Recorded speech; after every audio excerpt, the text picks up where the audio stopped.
So we'll start, Swamiji. Pranamam Swamiji, Namaste everybody.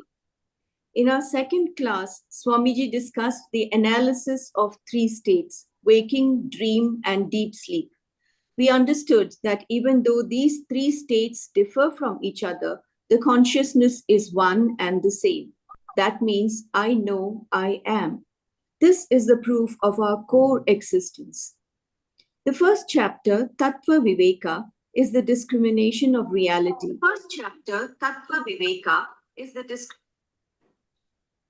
This whole book is an exposition of Sat-Chit-Ananda, the three essential characteristics of Brahman.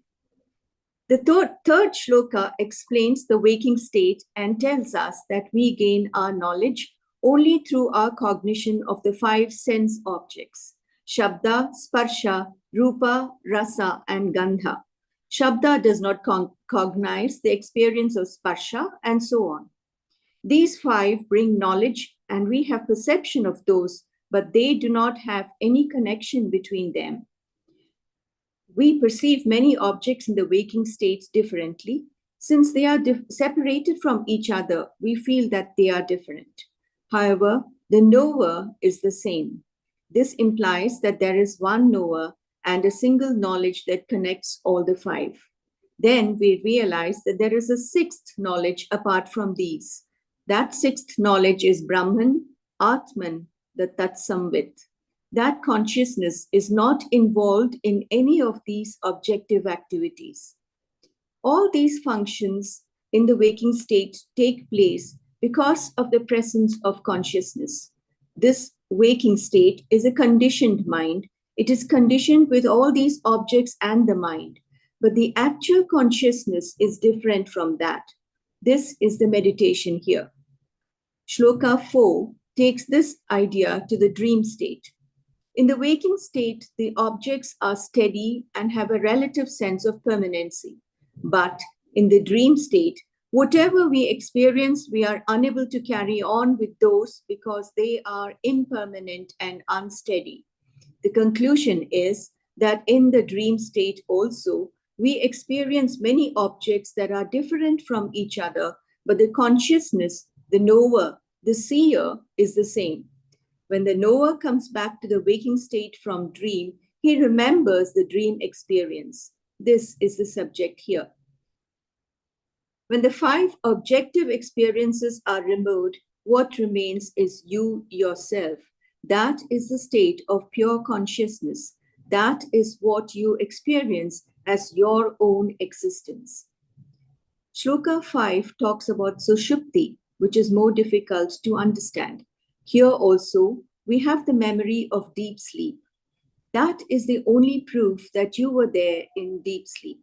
Here, the person has the experience of deep sleep with ignorance, that is tamas, which is the opposite of knowledge. Just as prakasha is supportive of knowledge, so is tamas an obstruction for knowledge. The knowledge of having slept cannot be there unless consciousness was there. With the inference of this memory, we prove to ourselves that I was there in my sleep. That means there is a continuity of consciousness. The experience of Brahman in Sushupti is a profound one, and so we should contemplate on that. If you can prove that the one who had the deep sleep experience is the same as the one who had the waking experience and the dream experience, it means that you know yourself as the one and the same in all the three states. There is no need for Vedantic learning once you have this knowledge. Your own experience is proof. The smriti we know here is a memory that comes after the experience. If you are not conscious of some experience, then you cannot remember it. Swamiji quotes Brihadaranyaka Upanishad to tell us that our understanding, cognition, knowing means with the mind. The knower is above all those three states of awareness. That knowledge is pure awareness. If you know all these three, it means that you are different from all these three. Another important point is that in the waking state, our consciousness is not completely identified with the waking state. So we say that the waking state is the only one of the three states. Consciousness is unlimited. It is extended to the dream state. The same inference is used to explain that consciousness is not limited to the dream state also, but it is extended into the Sushupti state. This is the beauty of remembrance. Now, you are different from all these three states because you see these three as objects. The seer of these three states, who is different from the three states and not involved with them, that consciousness is called Turiya. This consciousness is not a state. Turiya is untouched by the experiences in all the three states. The sixth shloka explains that we have analyzed all the three states in the experience of one day. Let us take another day and yet another day. Thus, we can do contemplation on this. We know the object and subject are distinct. That is truth. Consciousness is always the same, even though the experiences are different. This implies that the mutual connection of the three states is not known by any of these three states. It is known by an entity totally different from these three states. This is called the recognizer or reconciliator of the three states. There are three states, but only one samvit, one homogeneous consciousness which connects these three. That remembrance is called pratyabhijna. Let us now listen to Swamiji. Hari Om.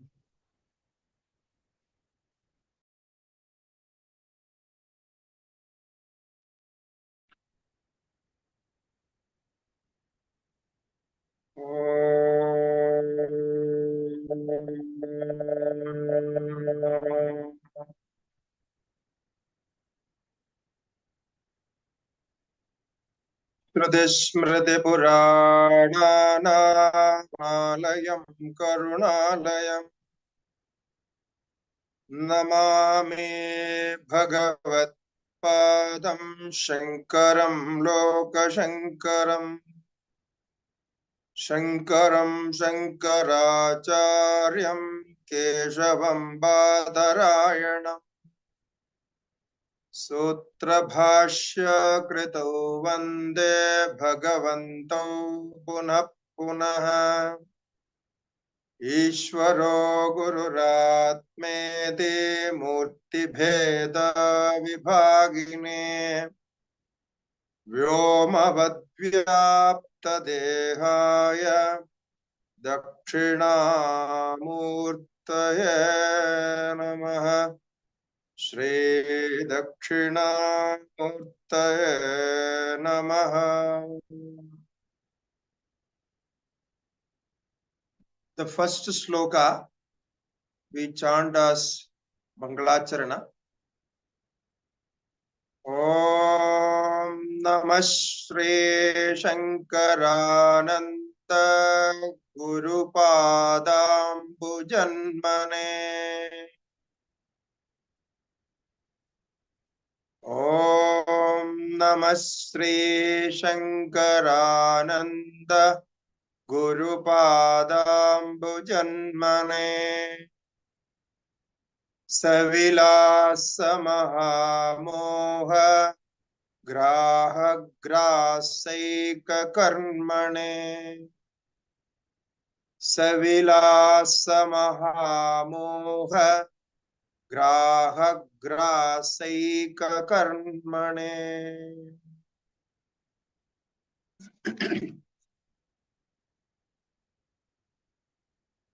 Shri Gurubhyo Namaha. Hari Om.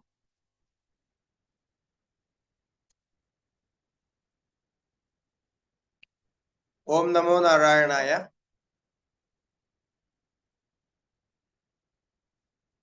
In the first chapter of Pancadashi,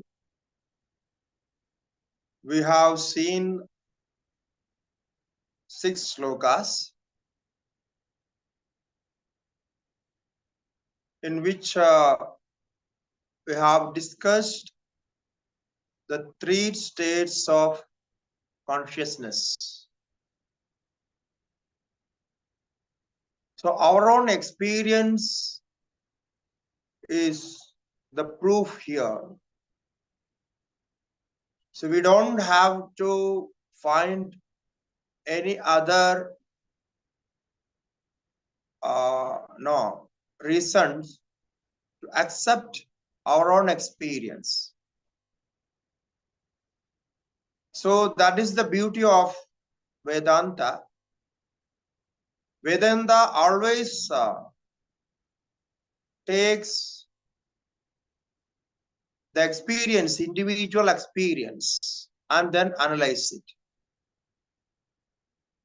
Because truth is always with us.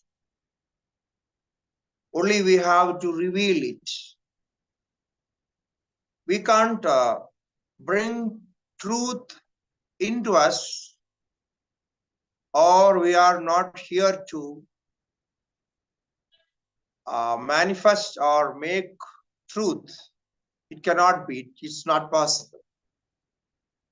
So only we can do is we can remember it well and try to understand our own experience.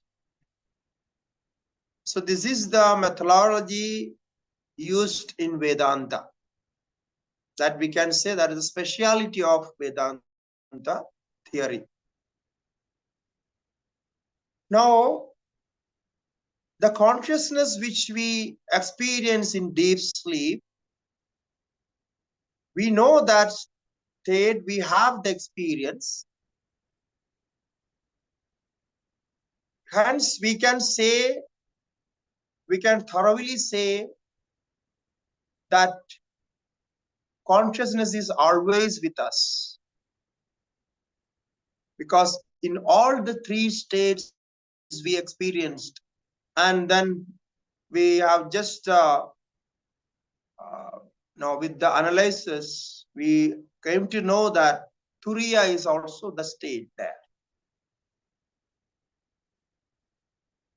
Turiya is not actually a state, because Turiya is Atma alone without conditions. In all other three states, we are attributing something. There are conditions. So we know that those are in the first state, Jagrat, waking state. There are so many conditions with the body, mind, prana, and all other elements. Similarly with Swapna, and when we go to Sushupti, there the sleeping mind, the mind which is absent there, and the experience of self-ignorance, that is the state there. Therefore, it is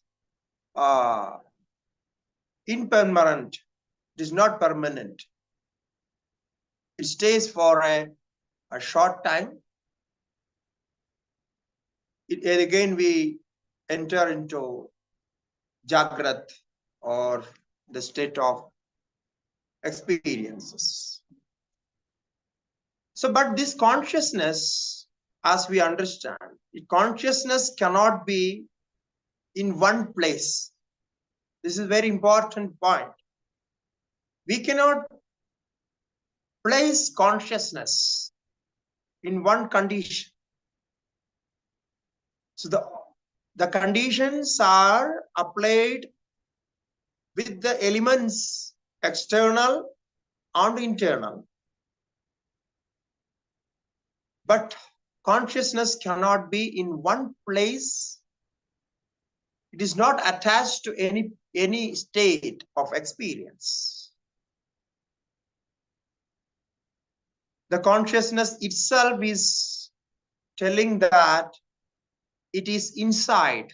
We say when we are asked, where is consciousness? Where you experience yourself? We say, I experience myself here inside me. It is inside me. Now you see, somebody is saying, staying inside, you just carefully follow what I am going to say. It's a trick we are going to use for consciousness meditation. Now, whenever we are asked, we thoroughly, with our full confidence, we say, I am inside. No, I am here inside. Where is Atma? Inside. We never say outside. Atma is there in the screen. No, it cannot be. Okay, so now tell me, if somebody is staying inside, can that person say, I am inside?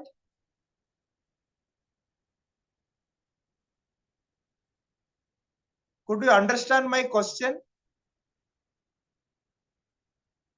If somebody is staying inside the room, let us imagine that somebody is inside the room, inside a big building, and he is inside.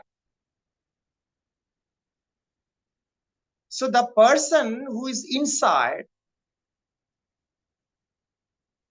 who is telling that I am inside, that person is outside as well. So the telling, the consciousness itself is telling that it is inside. So it is necessarily for consciousness, we have to say that is not only inside, but it should overstep the limits of inside and outside process. Then only it can know that I am inside. The person who is always inside, how can he say I am inside? The person who goes outside and see or experience outside objects, perceive something, then goes back inside. Yes, that person can say, I was outside, now I am inside. I was inside, now I am outside. Correct? So then what does it mean? The Atma who we indicate as an insider is not actually insider. It cannot be. So necessarily it should come out, and I say it should overstep these inside outside concepts. It's beyond that. It should be beyond that. So it is seeing inside, seeing outside, experiencing inside and experiencing outside. Now, with this limited body, we are experiencing all this. So to know that Atma is inside, the consciousness is inside, the consciousness must know the outside existence as well. Otherwise, there cannot be a comparison who is always inside. Right? So now, this is the problem here. We think our Atma, ourself, is always inside. But it is not true. Logically, it cannot be. So in this way, we can say Atma is universal. Consciousness is universal. It is outside and inside, outside of everything, inside of everything. It is within and without. So, Atma as consciousness must be all-pervading. Therefore, Atma is self-proved. Now, there is no need for any proof for consciousness, because you know it, that's all. You know yourself, that's all. It is self-conscious. Atma is self-conscious, self-proved, and self-love. I don't know this word can be used, but somehow we have to say. The Atma Prema is self-love. You love yourself the most. Because you love yourself, so you love others. One who doesn't know love himself, to love himself, he cannot understand what is love. He cannot experience what is love. He cannot love anybody, anything. So if there is any problem with your mind, any disturbance, try to love yourself first. People say try to love others, but I say no, that's wrong. Because when you love yourself, respect yourself, when you understand yourself, then only you can respect and understand others. Otherwise, it is not possible. Therefore, all the Mahatmas, all the sages, enlightened persons, they can, they love everybody, all world, without any differentiation.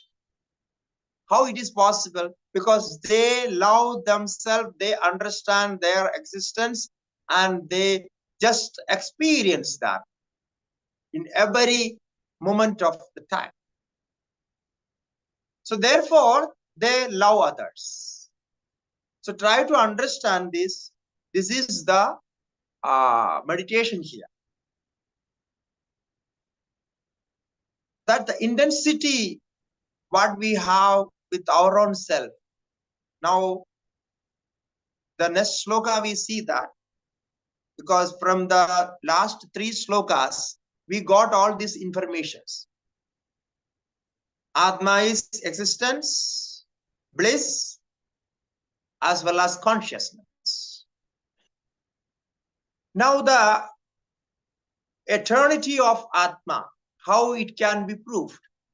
The next sloka says, Masabdha yuga kalpeshu gadagamyeshvane gatha. Masabdha yuga kalpeshu gadagamyeshvane gatha. Nodeti nastametyeka samvidesha swayam prabha. It says this consciousness, the samvidesha swayam prabha, it is self-illumined. Self-illumined means it is self-conscious. It doesn't need any support for knowing itself. There is no possibility that we know ourselves through something else, some other means. Even this Vedanta is not a mean to learn, know ourselves. It is teaching us what we are missing. Vedanta is trying to resolve our confusions, our doubts.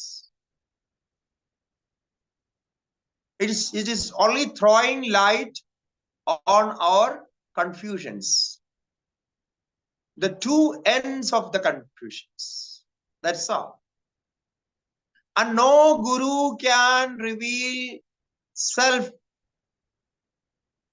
directly to you. That self-relieving will happen by itself. It cannot be revealed by any other person. So there it is, Swayam Prabha. It is Swayam Prabha. Now how to reach here? So we have to know the path to reach here, the thought process by which we can reach there. Because one thought process leads to another thought process. One level of thought process leads to another level of thought process. Then it leads yet another level of thought process. So this is what we say the understanding of Vedanta or growing of our knowledge. Actually, from the point of view of Atma, there is no growing in knowledge. You cannot grow knowledge. You cannot improve your knowledge because Atma's knowledge experience is the same. Only we improve our understanding one step to another step with more informations connected, connections and all those. Like we learned first Tattva Bodha, we got some information of Atma. So we thought, oh, this is something wonderful. Now, then came Atma Bodha. There was much more to learn. And now, Pancadashi is it's a long learning. Now we have to learn almost 1,000 slokas. Okay, it's a big task. But ultimately, we are not learning anything. Because the knowledge which we are trying to learn cannot be learned. Itself is Atma. So you are not adding any new information or any knowledge into yourself, but you are trying to reveal your own mind and clear the confusions. That's all. Every time you have to remember this point. I will make you remember in between because people normally think when we learn this, so we got so much of information. Now I am a Vedantin, now I can speak on Vedanta. All those people think. Like when we go to schools and universities, we get degrees and certificate and all certified things like that. So what we think, oh yeah, I am graduate. It means I learned all this. The certificate is the proof. So here it is not like that. You are actually here, you are disproving that you have learned. So you cannot prove that you have learned. So whatever you learn, you will throw it out and then the experience will come. But till then, you have to continue the learning. That's the problem. So till that experience comes, you have to constantly or continuously learn. That's all. So this Samvid Esha Swayam Prabha. And that it is said, you see, now de di nastameti eka. It does not come into being. Now deti, it does not arise. That is what I said. It does not come into being. That is a direct hit. I told you, this Pancadashi, because it is all the verses in this are just directly speaking. There is no compromise, no mixing, nothing. If you can catch that point, you got it. Otherwise, you will miss it. So now it is said, Swayam Samvid. Samvid means consciousness, which is already discussed in previous slokas. That is Swayam Prabha. It means self-illumined, self-conscious. So then it is said, and that self-conscious, since it is self-conscious, it cannot come into being at a time, or nor does it cease to be. And it cannot lose its existence. Not only losing the consciousness, the Atma cannot even change its existence. And there is no question that it is non-existent. There is no existence for Atma. It's always existence. You may take many births with many experiences, but Atma will remain the same and it will not carry any knowledge. Because Atma doesn't care to carry all this burden of knowledge. It just cut off from all those. Like when you go to deep sleep, would you like to take all this knowledge? Even you will not take this our Pancadashi, Vedanta, nothing. You will not take anything. This is impossible. That knowledge may be very interesting for you, very useful for you. But in deep sleep, we don't want anything. We don't want anybody there. See, even in deep sleep, daily you are doing this. Then what about Atma? Atma will not carry anything. Okay. So therefore, it does not come into existence in a particular time, and it does not disappear in a particular time as sun rises and sets. It's not like that. Unlike sun and this, we have to say here. Therefore, Masa Abda Yuga Kalpeshu Gada Gameshu Anekatha. So Masa, you know, month. A month is called Masa in Sanskrit. And through the many months, years, ages, Masa Abda Yuga Kalpeshu. Kalpa means a calculation of time. A day of Brahma or one yugas, one yuga. A day of Brahma, the creator, is called one kalpa. That is as per the calculation of million years is one day of Brahma. So that Brahma has 100 years of life. Now one day of Brahma is 432 million years. That is called kalpa. Okay. So we are not learning this. So what is mentioned here is Masa Abda Yuga Kalpeshu. You count months or count years, count yugas or count kalpas, doesn't matter. Gadagameshu Anegatha. One and the same, whatever comes or whatever goes, there is no difference.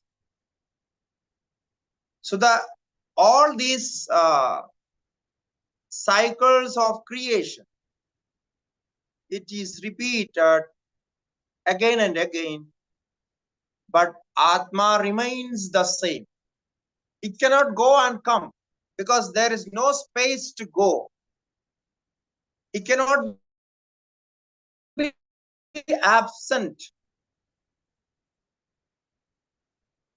because there is no place for his absence. If we are not present in our home, we will be present outside somewhere else. Okay. But for Atma, it's not possible. Therefore, it is always present everywhere.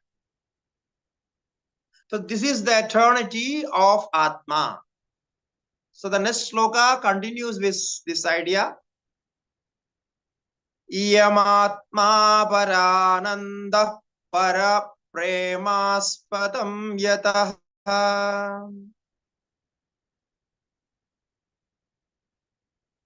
Iyamatma parananda para premaspadam yatah. Manabhuvam hi bhuyasam midi prematmanishyate. Manabhuvam hi bhuyasam iti prematmanishyate. Now we come to the point of bliss, ananda. The essential nature of Atma is ananda, bliss. Now that bliss, how we experience that bliss? Yam Atma. Yam means this consciousness what has been discussed. Yam Atma Paranantaha. Paranantaha. It is supreme bliss. So when this word para is used, one has to take the highest degree of that. Wherever this para word is added, or in a compound it is, or separately or any form, if that para word is used, you have to take the ultimate. So para and parama. Parananda means the ultimate happiness, the supreme bliss which is experienced. So that is Atma. Now, what is the proof for that? How can you say this Atma which has no trace? We are unable to trace this Atma. For so long we are studying all these Vedanta and other traits and doing meditation, sadhana, pranayama, all those, but it is not traced. The Atma is not experienced. Now you say that Atma is Parananda. Now, what is the proof for that? So now the proof is our own experience again. Para premaspadam yataha. Yataha means because para premaspadam. Atma is the object of supreme love, the greatest love. Para premaspadam. Now, para premaspadam, when we say, it means that we love ourselves the most. In simple words, we can say this. We love ourselves the most. People say that is the problem. Because if I love myself, if I say I love myself to somebody, what the other person will think? Oh, this person is so selfish. He loves only himself. He is not loving anybody else. He is not accepting anybody. So this is a problem. But actually what is happening is, this is what is happening. The reality is, we love ourselves, then we are interested in others. Now it is, to prove this, it takes long time. I will make it short. Okay.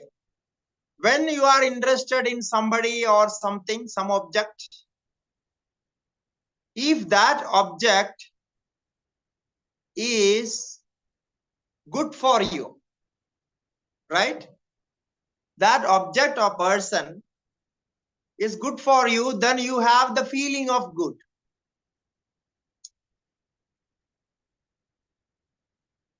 If you have a feeling of good with anything, then what does it mean? It means you are getting some happiness, some enjoyment from that object. Or you may not be getting enjoyment right now at present, but you are imagining that I will get this amount of enjoyment from this object or this person. Okay? This is our experience, no? There is no doubt about it. So now, if we are interested in one person or an object, it means it is giving some good feeling, and the good feeling means you are having some enjoyment from that, or you are imagining that I will have enjoyment in future, or something like that. But ultimately, it is connected to enjoyment only. And enjoyment for whom? Enjoyment is for body? Is this enjoyment is for mind? Or this enjoyment is for something else? Now, what we feel, all these enjoyments are for mind. That's what we think. Actually, that is not true. Mind is also an instrument which is conveying all this information or processing all this information for the enjoyment of somebody else, something else.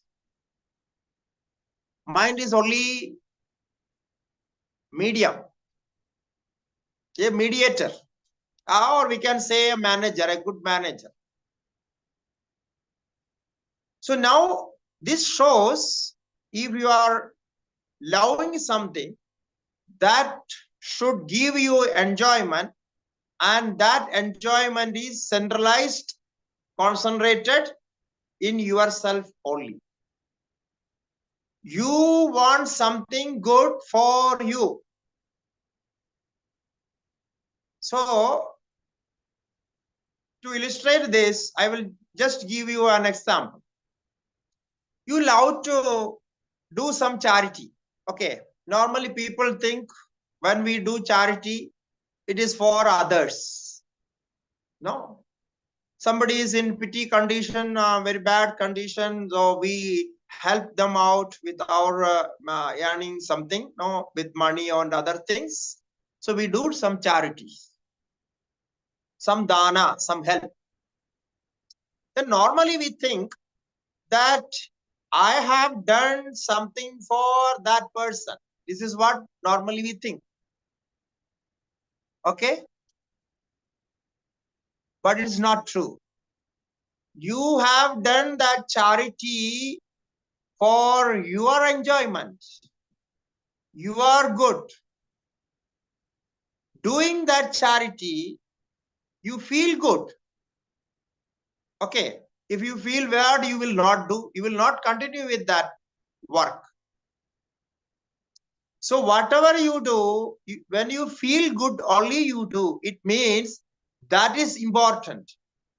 That is the first result of that karma, that work, that you felt good. So it means again that you felt good means it is for you only. So by doing charity, by helping others, you feel good and you get some sort of relaxation and some enjoyment. After that, you think about, oh, I could do that charity. I could help that person. I could get this there and all this. You think you love it. No, I did it. I could do it. So this means this is also the dhanam and charities for you only. It is not for others. Therefore, it is punya. We say it is punya. It is a merit. Because from punya, you get happiness. And charity gives extraordinary satisfaction. No? Undescribable satisfaction. It's very special. And you cannot get that form of satisfaction from any other work other than charity. So this is the experience. Therefore, Parama Premaspadam, in all conditions, we love ourselves. And not only that, Mana Bhuvam Hibhuya Samiti. So we think I must be there forever. Mana Bhuvam. There must not be my absent. So na bhuyasam, mana bhuvam na bhuyasam. I must ever be. There mana bhuvam. It is not that I am not. I should be there forever. So now why you want this? Because your nature is eternity. Because you are there forever. Therefore, you want that. You want always love.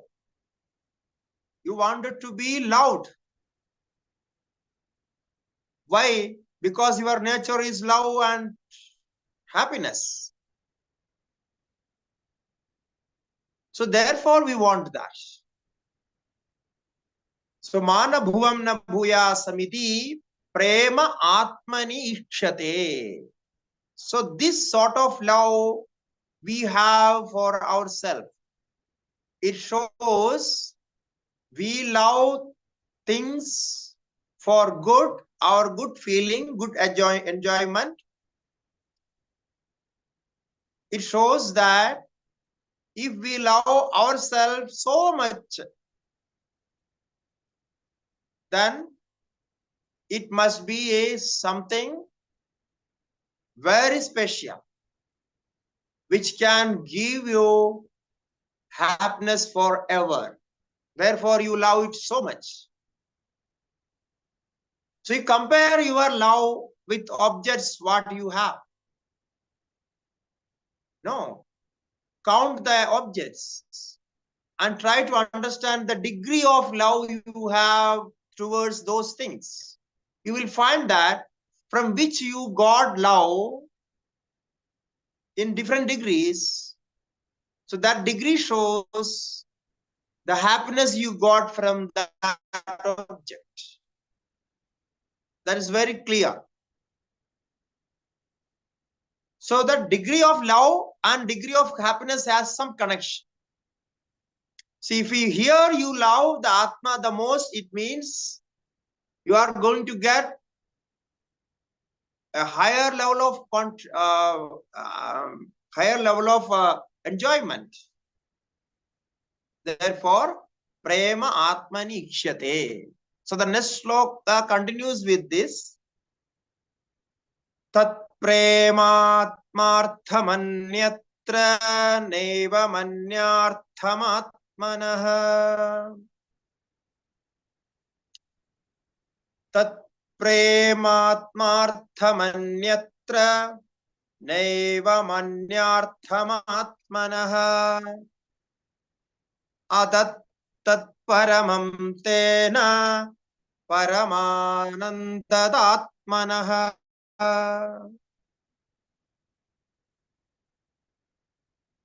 Atastat paramam tena paramanandadatmanah. So this concept is there in Brihadaranyaka Upanishad as well. So in Brihadaranyaka Upanishad, we know the Rishi Yajnavalkya and his wife Maitreyi. So they have a conversation. In that context, this is discussed. The husband and wife conversation. It is said that Tadedat preyaha putrat preyo vittat preyo anyasmat sarvasmat antarataram yadayam atma atmanastu gamaya sarvam priyam bhavati. So the same thing is discussed here in now in sloka. It is said that tadedat, this Atma Tattva, this self, is always loved. You love self more than your son. You love yourself more than your wealth. You love yourself other than anything. That is what you said there. So therefore, this Atma which is loved always more than anything is your core nature, core existence. And for that Atma, you are living, your life is because of that Atma. You are enjoying the life because the existence of Atma. So therefore, there the Yajnavalkya Rishi says, Atmanastu kamaya sarvam priyam bhavati. We love everything for the sake of Atma. I loved you. The husband says to wife, I loved you because for the sake of me. I loved you for my sake. And you loved me for your sake. It's not for me. So this is the true, because we love ourselves the most. So tad premartham anyatra. No. The affection towards others is not for others, but for ourselves. Tad premartham. Tad atmanaha premartham. For the sake of self. Naiva manyartham atmanaha. But the self is loved not for anything else, none others. The self is loved because of selfhood. We have affection towards others because of self, but self is loved because of self.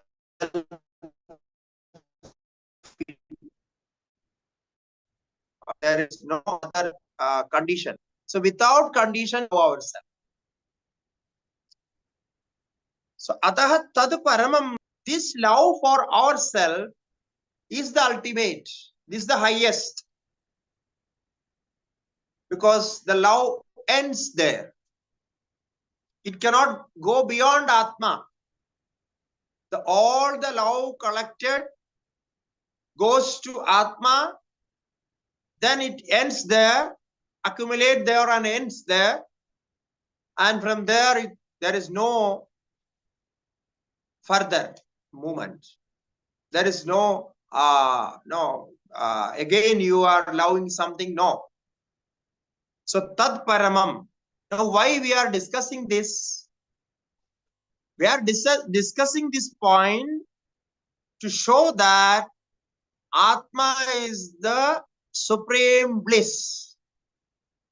You are going to get the ultimate happiness in this world, in this body, in this life from Atma only. It cannot get from the other things, other objects. So ataha tat paramam, that is ultimate. Tena paramanandadatmanaha. Therefore, self is the nature of highest bliss. It is discussed in all Upanishads. Tena paramanandata atmanaha. So the all other affections towards various things in our life come from this. So it's a production of that. Therefore, if somebody is insulting you, he or she may be your best friend for many, many years. But at some situation, that person happened to be an insulter for you, and you felt that insult, then everything gone. The friendship for a long time, it ends there, because you protect yourself the most. For your protection, you try to protect others. No, people think of others and say, I helped this and this, that. Actually is not. You want self-protection, foolproof protection. So for that purpose, you protect others. So how we know that? When we get some disturbance, we know that. We leave that place or leave that person and go to other. So therefore, we can say the ultimate happiness lies in yourself. The ultimate happiness can be experienced only from you. So by this point, we have completed the essential nature of Atma, Sat-Chit-Ananda. Existence, consciousness, and bliss. Existence and consciousness we discussed in last session. And here, today we have discussed this Ananda.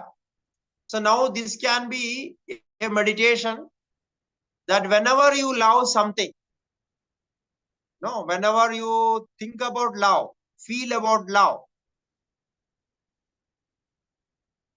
you try to feel that this is from Atma. This is because of Atma I am loving it.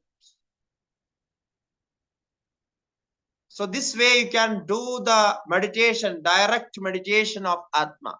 Because love is the experience, love is an emotion which we always carry. We cannot lose it. Even for a moment, we cannot think that nobody is loving me. No, we always long for love. So this shows Atma is love and the highest experience of bliss. Now somebody asked a question, maybe a couple of years before. I was in a function, public function. There was some question answer was going on. Somebody asked, in our Hindu scriptures, Vedas and all the scriptures, is there any discussion about, any mention about love? Because Brahman is there, Sat-Chit-Ananda and all those are there, Ishvara and all those are there. But what about love? Love is there or not? So the other person who was sitting with me, first he answered. He said, we are even beyond love. No, love is a emotion. So we are not emotional. We are beyond emotions. So we don't have love. We don't have any discussion about love. Then I interfered because the answer was going wrong. So I interfered and I quoted this same shloka and this Vidyaranya Vakya. Because only in this contest, in this portion, we have this discussion about love. So the self is love. We give the highest degree of respect and acceptance for love that Atma itself will love. The God itself is love. Then he was asking this. How God is Sat-Chit-Ananda, the Sat-Chit-Ananda God, how can we say the Ishvara Sat-Chit-Ananda is love? Because the Ananda is love. Ananda means happiness. How happiness, without love, happiness is not possible. Okay. So we can remember this. So the next sloka, Acharya is concluding this discussion with this particular subject. Itham Sat-Chit Parananda Atma Yuktya Tatha Vidham. Itham Sat-Chit Parananda Atma Yuktya Tatha Vidham. Param Brahma Tayoschaikyam Srutyanteshu Padishyate. Param Brahma Tayoschaikyam Srutyanteshu Padishyate. Itham Sat-Chit Parananda Atma Yuktya Tatha Vidham.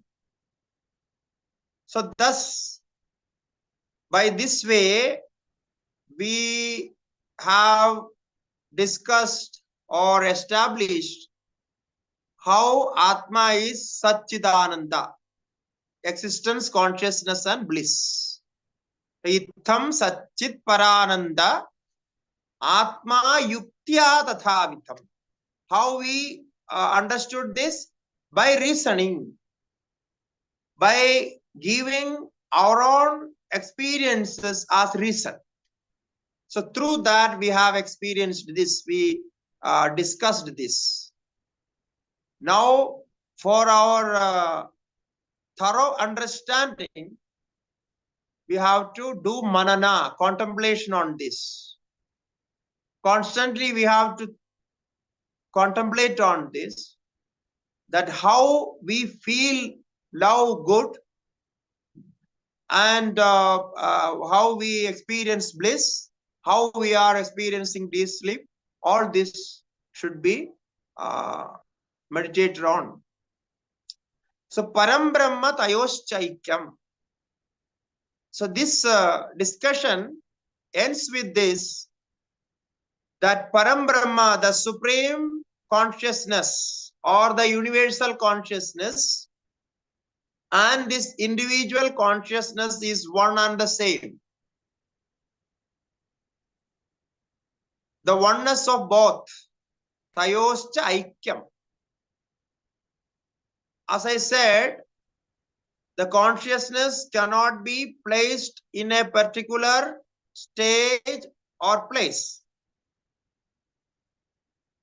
Consciousness must be everywhere, all pervading. So therefore we can say Parabrahma. Now where there is happiness, there is consciousness. And where there is consciousness, there is existence. And where there is existence, there must be consciousness and happiness. So Shrutyam Deshu Padishyate. This is what all Upanishads say. Shrutyanta means Upanishad, Vedanta.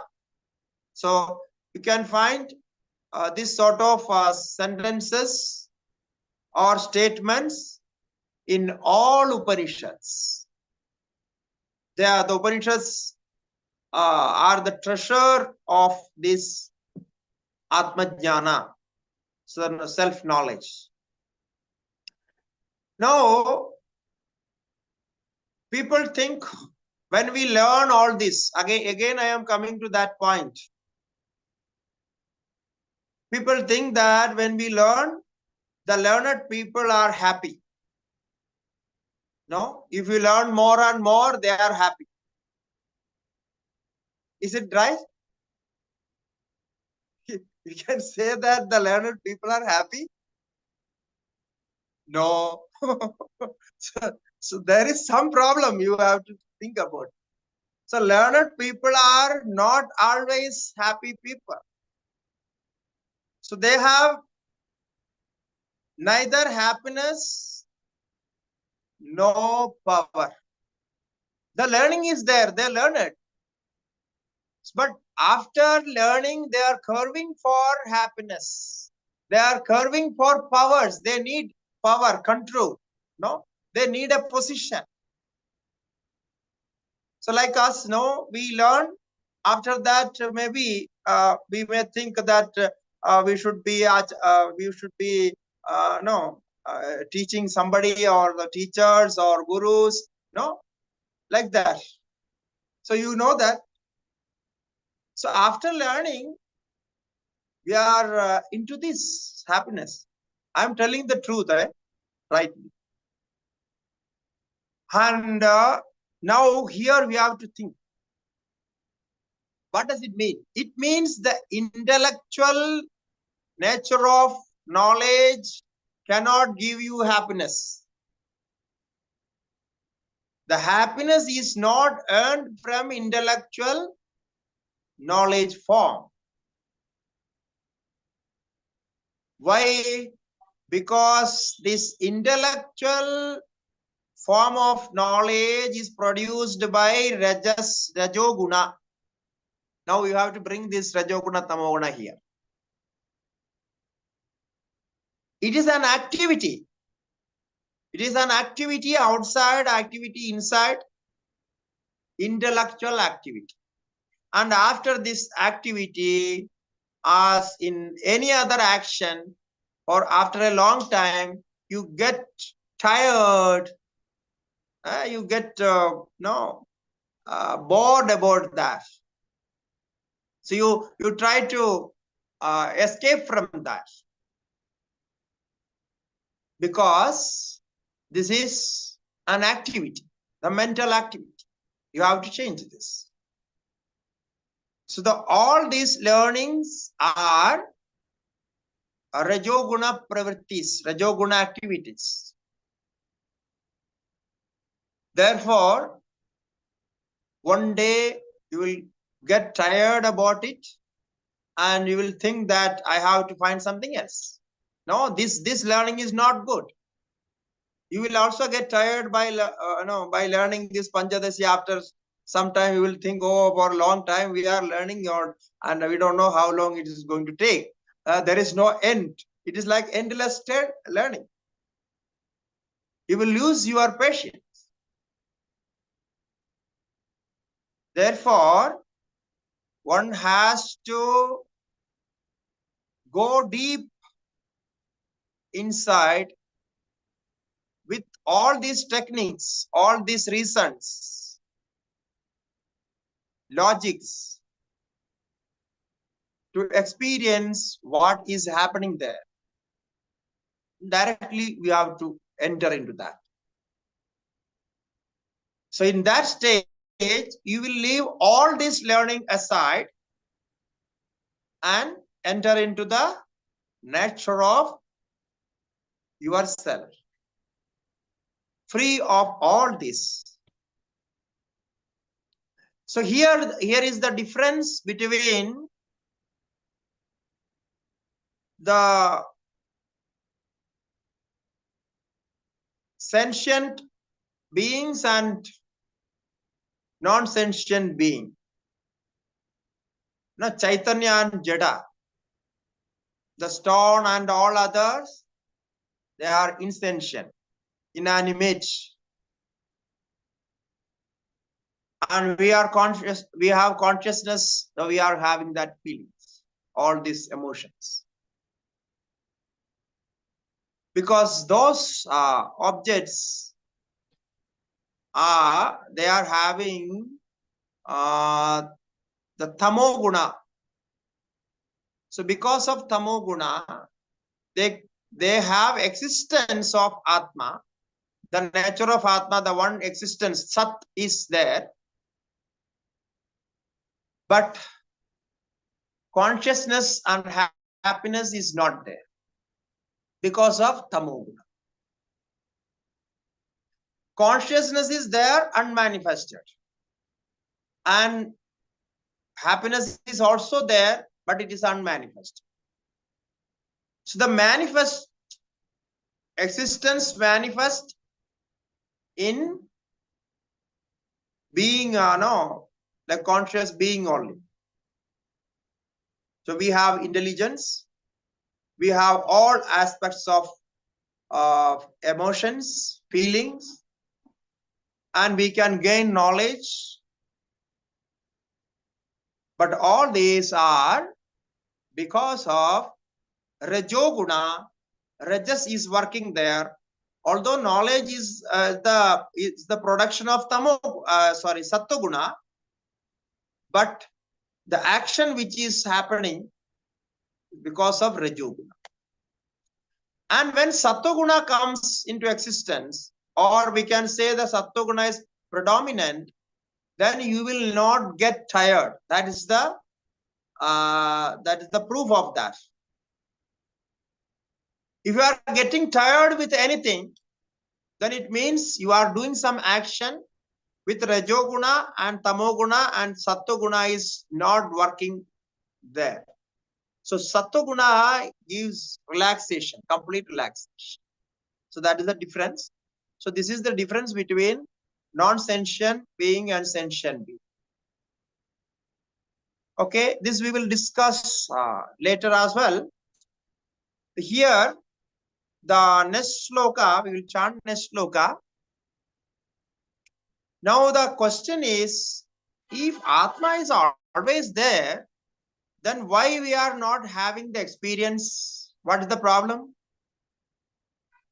What is the obstacle there? Why we are not having the experience? Now, how can you say Atma is always there and not having the experience? Why this contradictory? Why you are making these contradictory statements? So always there and not experienced. And we want to experience that. So what is not experienced, we will make effort to experience that. That's the normal process. So then this solution is given here. It means Atma is known and yet unknown. Both are there. Atma is known. Atma is always there. But we are missing it. So how it is possible? So these contradictions are resolved in one sloka. The next sloka, very simple sloka, it says, Abhanena param prema, bhanena vishaye spriha. Abhanena param prema, bhanena vishaye spriha. Ado bhanepya bhataso paramanandadatmanaha. Ato bhanepya bhataso paramanandadatmanaha. Now you see how Sri Vidyaranya Mahaswamiji composes this sloka. In 2 lines, he says everything. Abhanena param prema. If you say there is no experience of Atma, then you will not have affection for Atma, because you have no experience. You have no knowledge, no idea about Atma. So what you don't know at all, how can you have an affection towards that? This is the first point. No? Now I am giving a question for your next session. That is why I started this sloka. So now you think, if you don't have the experience of Atma, full experience of Atma, with the full proof, then how can you have affection, love towards Atma? You cannot love an entity which has no experience, no proof, and no idea. Okay? This you accept. So, abhane na param prema. And now, okay, then we can say, no, it is experienced. Bhanena vishaye spriha. If you are experiencing the love of Atma, the ultimate love, the supreme love of Atma, supreme bliss of Atma, then why you are going after all these objects outside? Because if you are satisfied inside with so much love and happiness, definitely you will not look outside. What is the reason? Because you are getting everything inside. If you are all the facilities and everything inside your home, why you go outside? No, you are not satisfied with your home food, so you are going outside in the restaurants to eat a different food because you are not satisfied with your food here. So it means if you are not getting this, then you will not have the love towards it. And if you are getting this Atma, you are experiencing it, definitely we can say you will not think about other objects.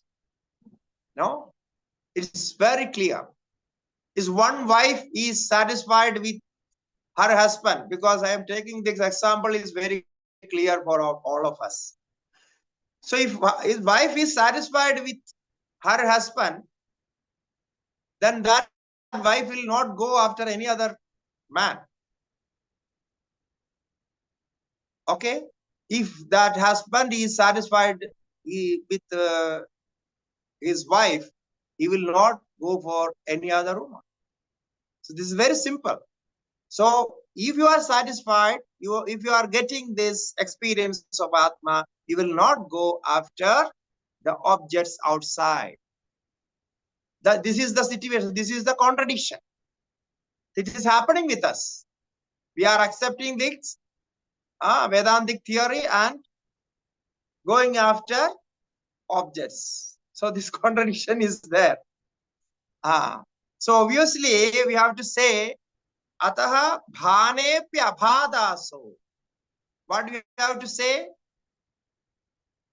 Oh, this Atma is known yet unknown. Is this Atma bhane? The Atma is experienced but unexperienced. Both are there. So how you see the Sanskrit words. If you know the little Sanskrit, you will understand the beauty of it. Ado bhanepi abhata.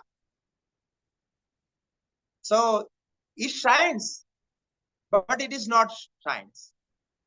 It is experienced, yet it is unexperienced. It is known, yet it is unknown. It is all contradiction. Asau paramanandadatmanaha. So therefore, now we have to say there we are missing something. We are in some confusion because this contradiction shows that is there. Atma is there, but we are having some problem with that. Some point we are missing. So we have to think about that. And now I am putting the question to you for homework for next session. Find out this reason. No, all the objections are there. So you can find out that. Okay. So I conclude with this. Om Harihi Om Narayan. Swamiji, there's a question from Vishnu Prasad ji on chat. He asks, how do we practice to see and love the Atma within is the same as the Atma we study is within everyone else?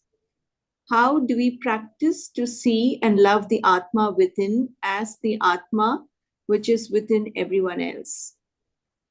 Yeah. So this is said, what is said here can compare with your experience, because love is the experience. So that experience, when you love yourself, then only you love others.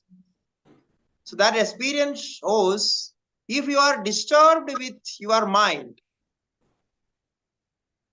you will disturb everybody and you cannot enjoy anything.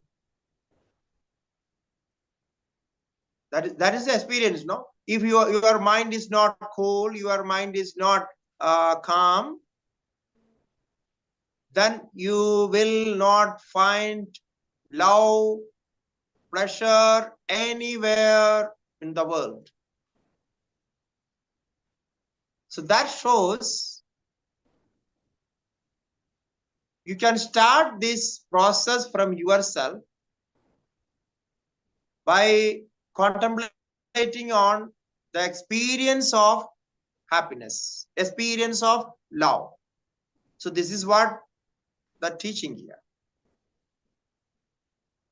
So I just now elaborated with an example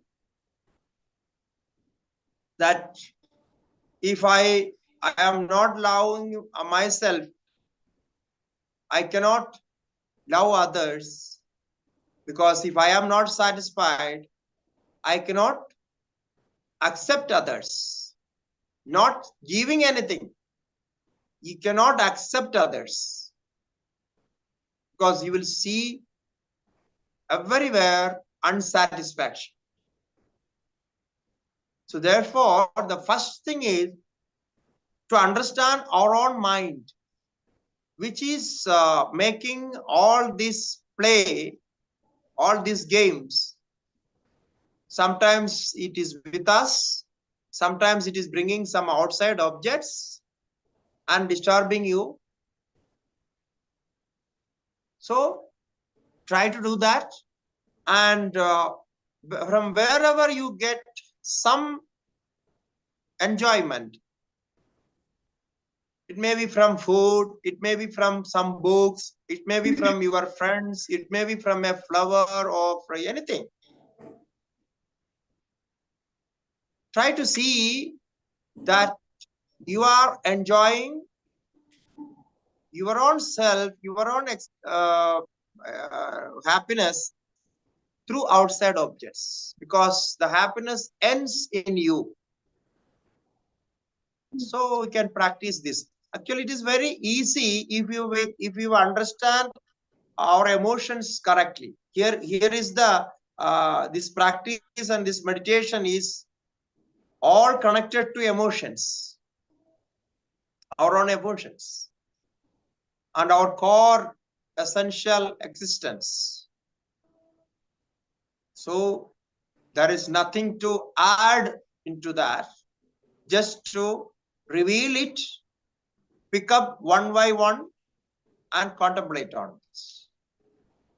So just whenever you love others, you just think this love is coming from me inside. It is because I love myself, I love my emotions, so I am loving others. So just think about it, that's all. So when you taste ice cream, so you think that the ice cream is giving you pleasure. So now you think the ice cream has no pleasure. That pleasure I am getting, I have put pleasure in ice cream and mixed it and I am tasting it. So it is very good. Okay. Yeah. Any other question? There's a question from Asha Menon. Can you unmute yourself? Yeah. Namaskaram, Swamiji, can you hear me? Yeah. Yes. Swamiji actually answered most of my doubts in the previous question asked by somebody. I just want to know, is there any, situation where a person doesn't doubt themselves? They have a very low esteem. There are people like that, but they are able to give love to others and derive pleasure from that. Like you give No, it's not. love to It's not them. possible. It's not Yeah, it's not possible. Yeah. Love and protection, they are together. So we love ourselves, we protect ourselves, and each being is doing that. Not only human being, but all other beings, sentient beings, they have this tendency of love and protection because both are together. And where we are protected, we feel love. If we are not protected, if there is any threatening for life, we cannot experience the emotion of love there. This we all know that. So therefore, we make such arrangements for protection, love, and enjoyment. So this goes together. All these three go together, and that is what we call as love. We enjoy our life.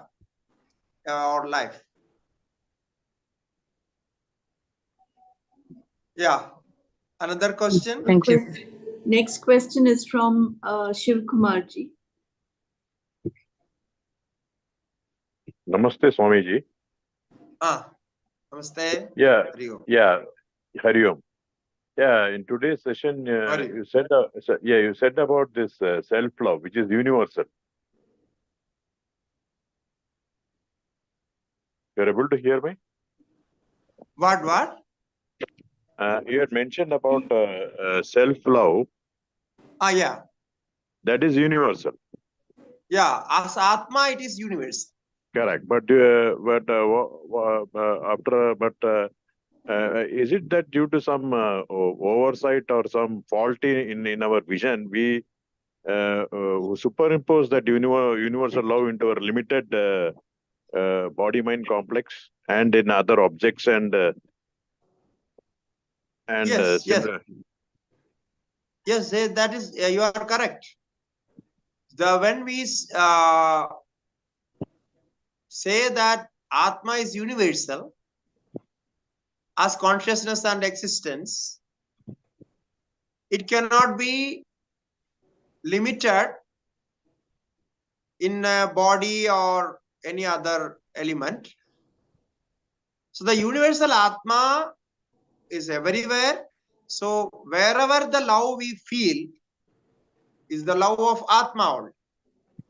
Like in other words, we can say wherever we feel love in the form of God.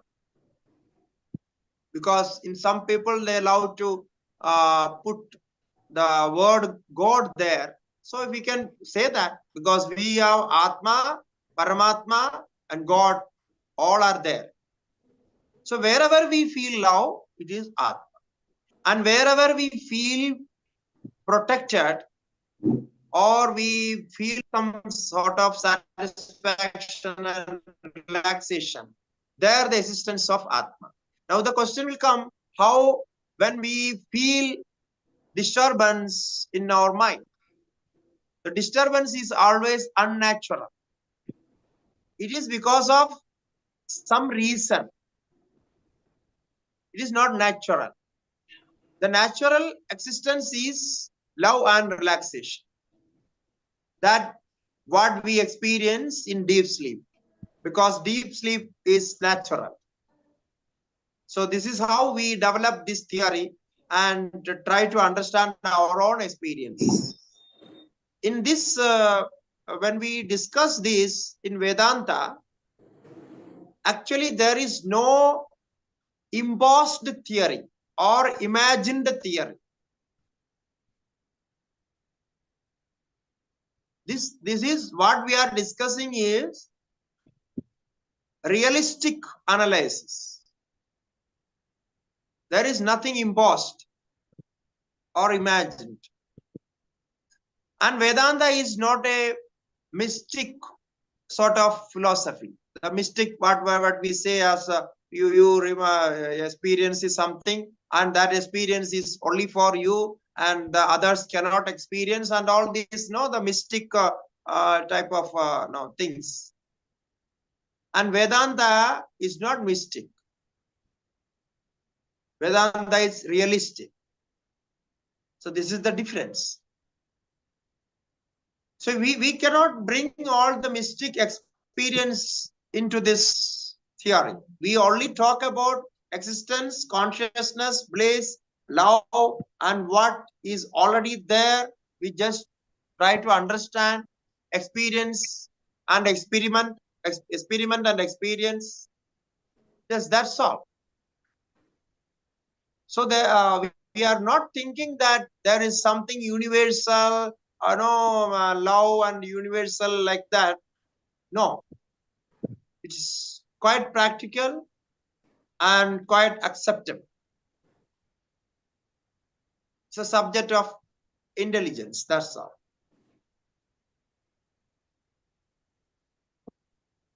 Okay. Okay, thanks. Any Swamiji. other question? Thanks, Swamiji.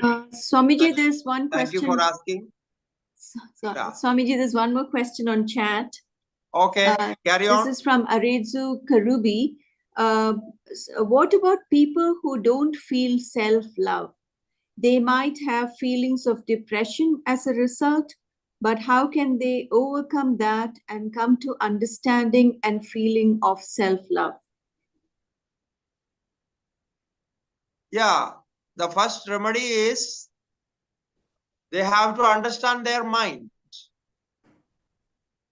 Before thinking about Atma and all this, just to try to understand their mind is making all this disturbance. And secondly, of course, the ego.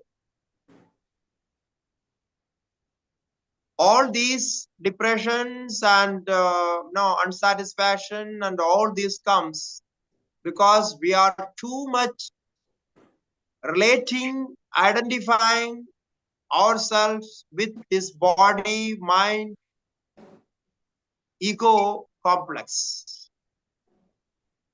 So if you identify yourself with the ego will get hurt always, because other people who are connecting with you, they all have the same ego. So when two egos come together, it can only make unhappiness and hurt each other, but you cannot expect any happiness there. So therefore, this problem of not having the experience of self-love, it is because of unsatisfied mind, and mind is making all these problems. There is no problem goes to Atma. So we want to protect Atma, self. So we are having all this disturbance. So leave the mind aside. Leave the mind as it works.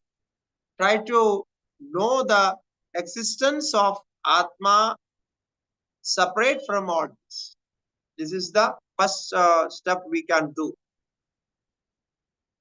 And when we relate ourselves with the physical body, you're bound to have all these problems, because in each step you have so many problems. The body is getting weak, body is getting diseases, body is getting so many problems. So if you think, and I am this body, you will always have problems.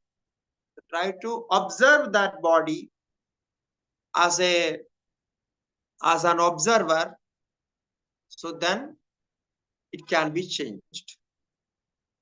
So you are not in this body, you are not this consciousness, you are the consciousness everywhere.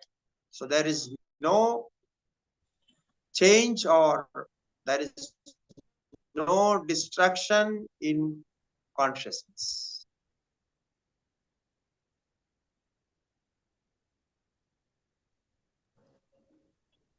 Okay. Swamiji, one more question. Shall I Shall we ask? conclude here? Already, yeah. Hari Om.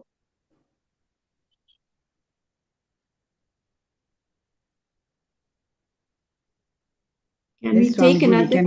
Oh, sorry. Om Purnamatah Purnamidam Purnat Purnamudasyate Purnasya Purnamadaya Purnamevavasishyate. Om Shanti Shanti Shanti. Shri Gurubhyo Namaha. Harihi Om. Narayan. ధన్యవాదాలు Harihi Om. Om Namo Narayan.